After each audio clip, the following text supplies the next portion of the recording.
Première lecture dans le tout premier livre de la Bible, dans les livres de la Genèse. Tout premier livre et tout premier chapitre, Genèse chapitre 1. Juste un peu de contexte ici. Genèse chapitre 1 est le chapitre de la création, où Dieu a créé premièrement la terre et la lumière. La deuxième journée, il a créé l'atmosphère. Troisième journée, il a créé la terre terrestre et la verdure. Troisième journée, ou quatrième journée, pardon, il a créé le soleil, la lune, les lumières, les étoiles. La cinquième journée, il a créé les oiseaux et les animaux de la mer. Et puis, c'est maintenant qu'on poursuit cette création à la sixième journée. On lit dans Genèse chapitre 1, verset 26. Puis Dieu dit, « Faisons l'homme à notre image, selon notre ressemblance, et qu'il domine sur les poissons de la mer, sur les oiseaux du ciel, sur le bétail, sur toute la terre et sur tous les reptiles qui rampent sur la terre. » Dieu créa l'homme à son image, il le créa à l'image de Dieu, il créa l'homme et la femme. Dieu les bénit, et Dieu leur dit, « Soyez féconds, multipliez, remplissez la terre et l'assujettissez, et dominez sur les poissons de la mer, sur les oiseaux du ciel, sur tous les animaux qui se muent sur la terre. » Et Dieu dit, « Voici, je vous donne toutes herbes portant de la semence et qui est à la surface de toute la terre, et tout arbre ayant en lui du fruit de l'arbre et portant de la semence, ce sera votre nourriture. Et à tout animal de la terre, à tout oiseau du ciel, et à tout ce qui se meut sur la terre, ayant en soi un souffle de vie, je donne toute herbe verte pour nourriture. » Et cela fut ainsi. Dieu vit tout ce qu'il avait fait, et voici, cela était très bon. J'ai oublié de mentionner que les 5 premières journées de la création, après avoir créé cette journée-là, Dieu dit qu'il vit que cela était bon. Donc, la troisième journée, il dit cela était bon. La quatrième journée, il dit que cela était bon. La cinquième journée, cela était bon. Mais la sixième journée, la journée où Dieu a créé l'homme et la femme en son image, si je peux dire le summum ou le sommet de la création de Dieu, Dieu ne dit pas seulement que cela était bon, mais que cela était très bon. Une deuxième lecture, 5 chapitres plus loin, à Genèse chapitre 6. Genèse chapitre 6 et verset 5. Alors, on vient de lire à propos de la création de l'homme, et que Dieu dit à propos de l'homme que cela était très bon. On lit ensuite Genèse 6, verset 5. « L'Éternel vit que la méchanceté des hommes était grande sur la terre, et que toutes les pensées de leur cœur se portaient chaque jour uniquement vers le mal. L'Éternel vit que la méchanceté des hommes était grandement sur la terre, et que toutes les pensées, pas quelques-unes, mais toutes les pensées de leur cœur se portaient chaque jour uniquement vers le mal. » Verset 6. L'Éternel se repentit, ou l'Éternel regretta d'avoir fait l'homme sur la terre, et il fut affligé en son cœur. Et l'Éternel dit, j'exterminerai de la face de la terre l'homme que j'ai créé, depuis l'homme jusqu'au bétail, aux reptiles et aux oiseaux du ciel, car je me repens de les avoir faits, ou car je regrette de les avoir faits. Donc, il y a quelque chose qui a changé ici. Au début, Dieu était très satisfait de sa création, et puis ici, il dit qu'il regrette d'avoir créé l'homme. Une dernière lecture, 1er Jean, à la toute fin de votre Bible, ou vers la fin de votre Bible. 1 Jean au chapitre 4, et verset 14. 1 Jean, chapitre 4, et verset 14. Jean ici, qui écrit, et parlant de lui-même et des apôtres, il dit, « Et nous avons vu et nous attestons que le Père a envoyé le Fils comme sauveur du monde. » Une autre interprétation pourrait être, que nous avons vu et nous attestons que Dieu a envoyé le Seigneur Jésus comme sauveur du monde. Donc, mon sujet pour ce soir dans l'Évangile est le sujet de ce monde. J'aimerais voir peut-être 4 aspects de ce monde, 5 aspects. Premièrement, le mensonge de ce monde, le mépris de ce monde, le mécontentement de ce monde, le malheur de ce monde et le miracle de ce monde. Alors, on va commencer avec le mensonge de ce monde. On peut se poser la question premièrement, qui est le père ou qui est la source du mensonge? On lit dans les Saintes Écritures que l'auteur du mensonge est Satan. Il est menteur et le père du mensonge. On ne l'a pas lu, mais au début, ce qui fait la différence entre Dieu étant très satisfait dans sa création et du contraste à la deuxième lecture, Dieu qui est plus satisfait de sa création, qui regrette d'avoir créé l'homme, c'est que Satan est venu dans la création et a tenté les 2 premiers hommes. On n'a pas lu leur nom, mais je prends pour acquis que vous sachiez que la première homme et la première femme que Dieu a créée étaient Adam et Ève. Alors, on lit que Satan est venu et Dieu avait dit à Adam et Ève qu'ils pouvaient manger de tous les arbres, toutes les herbes et tous les fruits que Dieu avait mis à leur disposition, sauf pour un arbre. Dieu leur a dit, le jour que vous mangez de cet arbre, vous allez certainement mourir. Mais Satan est venu et a posé une question, une ruse à Ève. Il a dit, est-ce que Satan a vraiment dit que vous allez mourir? En d'autres mots, ici, le mensonge de Satan était que non, tu ne vas pas mourir. Et puis on voit aujourd'hui le mensonge de Satan qui continue dans le monde aujourd'hui. Le mensonge qui vient sous différentes formes. Un des mensonges est, premièrement, qu'il n'a pas de Dieu. C'est un mensonge que beaucoup de personnes croient aujourd'hui, qu'il n'y a simplement pas de Dieu. Ils ne croient pas à la création. Ils pensent que tout est venu par chance, par hasard, par évolution. Le monde ne croit pas à une certaine chose qu'on appelle le péché, parce qu'ils ne pensent pas qu'il y a de vérité, ils ne pensent pas qu'il y a de bon ou de pas bon, de vrai ou de faux. Tout est relatif, d'après eux. Ça, c'est une ruse de Satan. Et ces ruses sont diverses, mais l'objectif principal de Satan est de rendre l'homme insensé, de le dépouiller de tout son bon sens. Comme au début, Ève savait que si elle mangeait du fruit de l'arbre que Dieu avait dit de ne pas manger, qu'elle allait mourir. Elle le savait. Mais Satan est venu et a planté un doute dans son cœur. Et tout d'un coup, Ève a cru le mensonge que finalement, elle n'allait pas mourir. Et c'est de même aujourd'hui. Le monde croit les ruses que Satan plante dans leur cœur et ils sont, euh, ils sont, ils sont perdus dans ce mensonge-là. On lit à propos des personnes insensées dans la Bible, insensées qui veut dire qui croient au mensonge de Jésus, au mensonge de Satan, pardon. On lit dans les Écritures que l'insensé dit en son cœur, il n'y a pas de Dieu.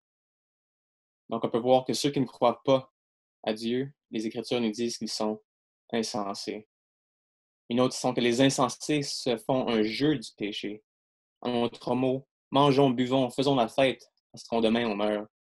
C'est une pensée de beaucoup de gens sur cette terre aujourd'hui de juste vivre notre vie. On entend ça souvent, vivre notre vie, parce que c'est tout ce qu'on a. Mais est-ce que c'est vraiment tout ce qu'on a? Ou est-ce que c'est juste un début pour une longue éternité? Les insensés se font un jeu du péché. L'insensé est arrogant et plein de sécurité. On sait évidemment que c'est une fausse sécurité, mais c'est quelque chose que Satan met dans leur cœur, que soit qu'ils pensent qu'après la mort, c'est juste qu'il n'y a rien, euh, juste la dormissance de l'âme, si je peux dire, mais on sait par les Saintes Écritures qu'il y a quelque chose après la mort, et puis on va en venir sous peu. Un autre est que la voie de l'insensé est droite à ses yeux. Beaucoup de monde dans ce monde, soit les athéistes, soit ceux qui croient à une certaine religion, évidemment pensent que leurs voies sont bonnes, mais ça reste qu'ils croient un des nombreux mensonges de Satan. Donc, le mensonge de ce monde, ou les mensonges de ce monde. Deuxièmement, le mépris de ce monde. On lit après la création de Adam et Ève que ceux-ci ont eu 2 enfants au début. Ils ont eu Caïn et Abel. Et on lit à propos du premier meurtre que cette terre a connu, où que Caïn a tué son frère Abel, parce que Abel faisait le bien et Caïn ne faisait pas le bien. Alors il avait de la haine contre son frère et il l'a tué. Et à cause de son meurtre, à cause de son acte, du péché, on lit que Dieu l'a fait faire devenir un errant et un vagabond sur la terre. Et vraiment, tous ceux qui sont dans leur péché, et c'est vraiment tout le monde, ne sont pas sauvés dans leur péché. Nous sommes des errants et des vagabonds sur cette terre. On lit également que Caïn s'est éloigné de la face de Dieu. C'est-à-dire que Caïn est allé dans la direction opposée de l'Éternel.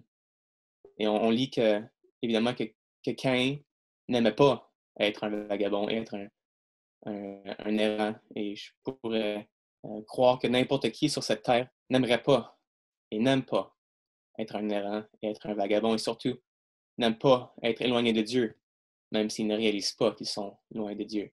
Alors que qu'est-ce que Caïn a fait pendant ce temps-là? Ben, il a commencé à construire une ville. On lit la construction de la première ville, puis c'est commencé à construire un système mondial, le même système qu'on connaît aujourd'hui. Un système avec Dieu en dehors, un système avec aucun respect et aucun intérêt pour les choses de Dieu. On lit que Caïn a fait un monde avec sa propre musique et ses propres divertissements. Maintenant, je ne suis pas en train de dire que c'est mal de vivre dans une ville ou qu'il y a du péché associé à la ville. Mais le point ici est que Caïn a construit une ville dans le but de trouver le bonheur, dans le but de trouver une raison d'être, dans le but de trouver l'appartenance à l'extérieur des choses de Dieu. C'est-à-dire que Caïn était loin de Dieu. Puis là, il s'est dit, je vais construire ma propre ville, je vais faire mes propres choses comme ça.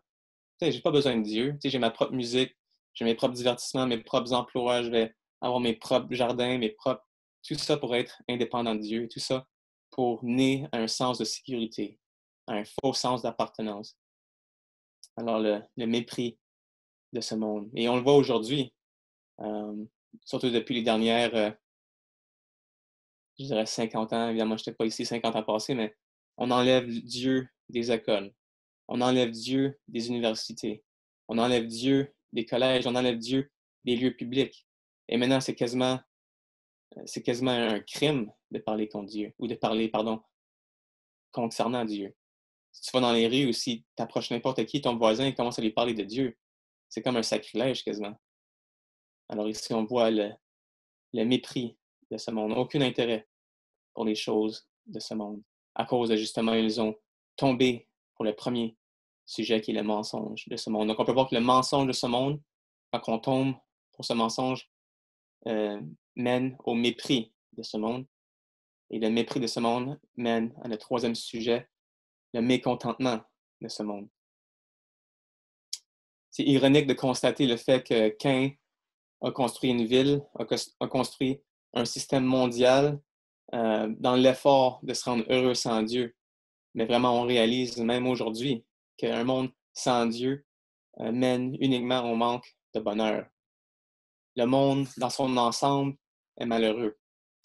Pas besoin d'aller très loin, tu fais juste allumer les nouvelles, et c'est toujours des mauvaises nouvelles. Toujours d'un autre meurtre, toujours une autre pandémie, toujours des mauvaises nouvelles. Puis tu peux tourner vers la musique populaire de ce monde, puis c'est toujours des musiques, des complaintes, des lamentations, c'est un monde de misère. Puis on dirait que le monde aime ce style de musique-là, j'imagine, parce qu'ils peuvent se relier, ils peuvent se connecter avec ce genre de musique-là. Mais vraiment, on voit le mécontentement d'un monde qui ont rejeté Dieu. Et vraiment, ce monde, dans sa pureté, dans vraiment ce qui est un monde de péché, un monde qui est régné par le mensonge, un monde qui règne par le mépris, un monde qui est régné par Satan, vraiment. n'a rien à apporter, n'a rien à offrir, à part que le malheur, la dépression, la tristesse. C'est tout un camouflage, le système du monde. C'est pour ça. C'est tous les divertissements, toute la musique, tout ce que le monde cherche à s'intéresser, à mettre leurs intérêts, mettre leur cœur dedans, c'est parce qu'ils veulent sentir, comme j'ai dit au début, un sens d'appartenance, mais vraiment sans Dieu, tout est en vain. J'avais lu, ou j'avais entendu dire dans un reportage, un, un artiste populaire d'aujourd'hui qui disait à propos de tous les artistes qui font de la musique, qui jouent couramment sur les stations de musique populaire, qu'il disait, nous sommes tous une gang de déprimés. Littéralement, c'est en anglais, mais mot pour mot, c'est nous sommes toute une gang de déprimés. On est tous malheureux. Puis évidemment, ça se reflète dans leur musique, mais ça démontre que le monde cherche pour quelque chose de plus.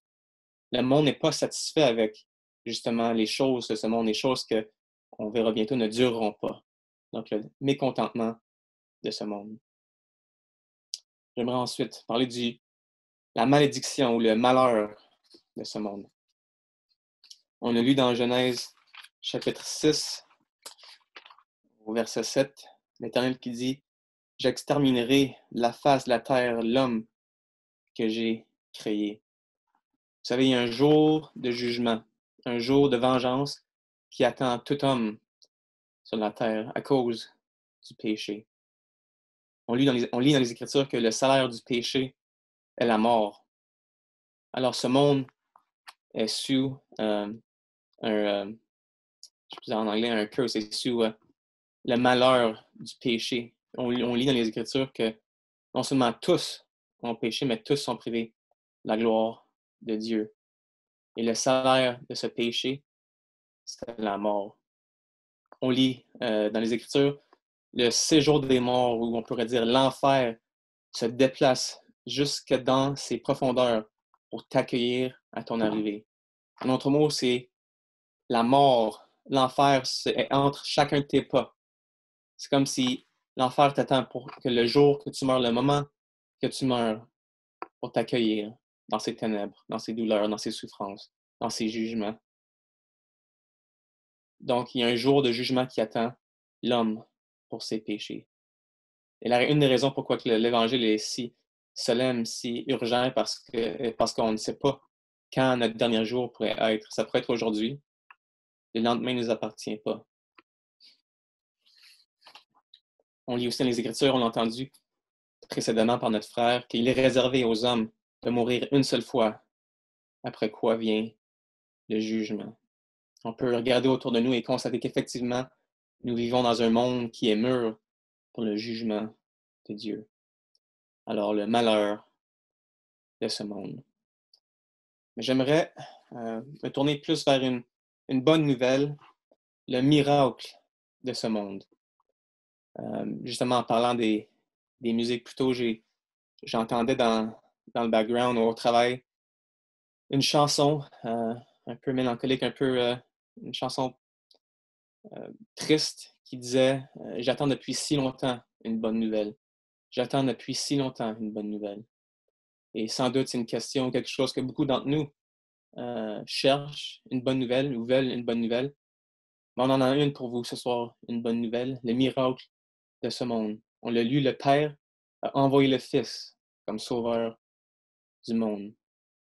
Et le monde comme tel n'est pas sans espoir. En nous-mêmes, on est sans espoir, mais l'espoir vient d'en haut. Le Père a envoyé le Fils comme sauveur du monde. On lit dans les Écritures encore que le Fils de l'homme, Jésus, est venu non pour perdre les âmes des hommes, mais pour les sauver. Ou dans un autre lieu, on lit à propos du Seigneur Jésus, on a dit à son père Joseph, tu lui donneras le nom de Jésus, car lui sauvera son peuple de ses péchés. Le Seigneur est venu pour nous sauver de nos péchés. Et c'est remarquable de voir les paroles du Seigneur Jésus qui dit, je ne suis pas de ce monde, je suis d'en haut. Donc, il est véritablement venu pour nous sauver. L'homme, Dieu dans la chair incarnée, qui est venu pour sauver sa création. Mais c'est quand même un paradoxe le fait que ce monde qui est tombé pour un mensonge, qui est dans le mépris, qui est mécontent, malheureux, le monde, dans son mécontentement, dans sa dépression, dans son chagrin, dans son vide intérieur, quand on leur présente la personne du Seigneur Jésus, quand on leur présente le miracle du Seigneur Jésus, le seul espoir pour l'humanité, ils décident quand même de le rejeter. Ou plusieurs, du moins, choisissent de se tourner davantage contre le Seigneur. N'est-ce pas un paradoxe, ça? Le monde ne sont pas satisfaits avec les choses de ce monde. Et quand on leur présente quelqu'un, justement, qui n'est pas de ce monde, quelqu'un qui vient des cieux, qui vient de Dieu lui-même, ils ne veulent pas. Ils ne le veulent pas. Ils le rejettent. On lit dans les Écritures que la lumière étant venue dans le monde, les hommes ont préféré les ténèbres à la lumière parce que leurs œuvres étaient mauvaises. Alors, c'est comme si les hommes cherchent quelque chose de plus pour les secourir, si je veux dire, mais ils préfèrent quand même leur vie de misère. Ça, c'est encore Satan qui, qui emprisonne l'homme dans euh, ses pensées